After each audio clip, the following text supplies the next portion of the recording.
Okay, so this is a showcase of my Gen 2 Mr. Potato Head Movie Accurate Custom. This is my second attempt, and I think it turned out pretty well. So, first off, I'm going to pull up some images showing what the custom originally looked like. I still have some of the Gen 1 parts in this little thing.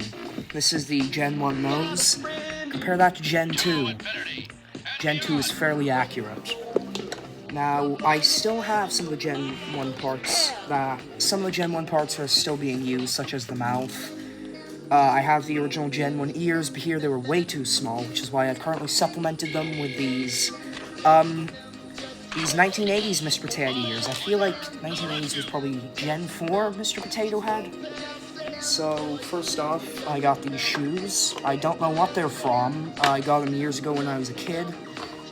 They aren't from my childhood Mr. Potato Head, like some of you will probably think. In fact, I've made sure to not mod my childhood Mr. Potato Head at all for this. So, yeah, this is so far my first ever Toy Story custom. I do have another one on the way. Yeah, he's kind of fucked up. So, let me just get to building him real quick. Let me just build him. So, we got the shoes first. They go in like so. I kind of spread them apart so he stands up easier. Then we have his derby hat, which I made myself. Custom sculpted and painted. Then the ears slot in like so. And then we have one of the first eyes. Right, put the other one in now. Or is that one upside? No, that was the right side up. This one upside down? Yeah, I think. I think I got the eyes wrong. Okay, who cares? Oh fuck, that's the Gen 1 nose. Let me just go ahead and stick his mustache on. I couldn't find a good peg for it since it refused to stay in. Here's the Toy Story 1 mouth, and the Toy Story 2 mouth. I'm gonna go with the Toy Story 2 one. Like so. I have to remove the mustache just to get it on there. Then the nose. You can't even tell the mustache isn't even being held on. And then lastly, the arms.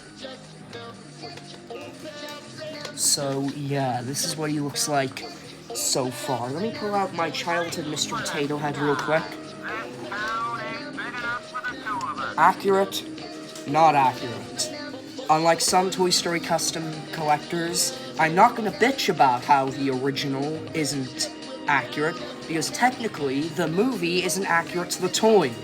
If Toy Story was realistic, this is what Mr. Potato would look like, not this.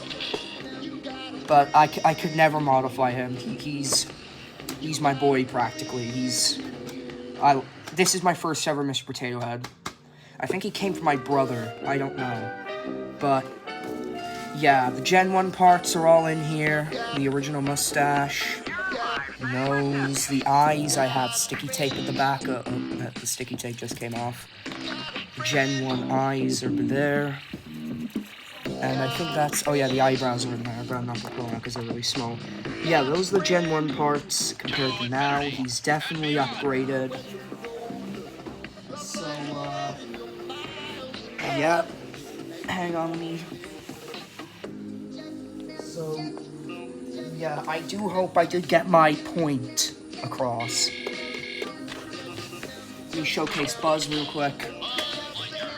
Yeah, I'm planning on repainting him. His face has turned out okay. His face has turned out okay. I need to fix the eyes, though. But, yeah.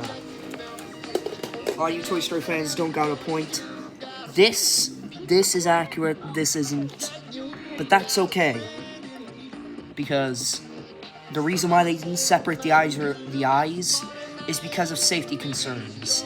And a lot of you people, today I grew up, Cinema Toy Box, need to realize these are children's toys. He is made for people over the age of 2. He is not meant for collectors.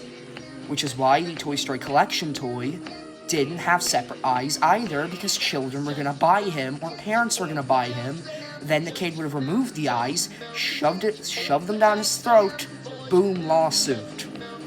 There's also the fact that generally, Like, generally, you don't really need to separate the eyes if it's a basic Mr. Potato. Like, look at this.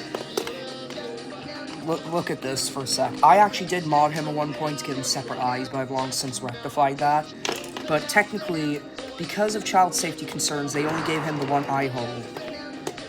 And now I'm going to have to go and fix his, these aren't his original eyebrow pieces. Those are the 2010 Mr. Potato redesign mustache pieces part. But yeah.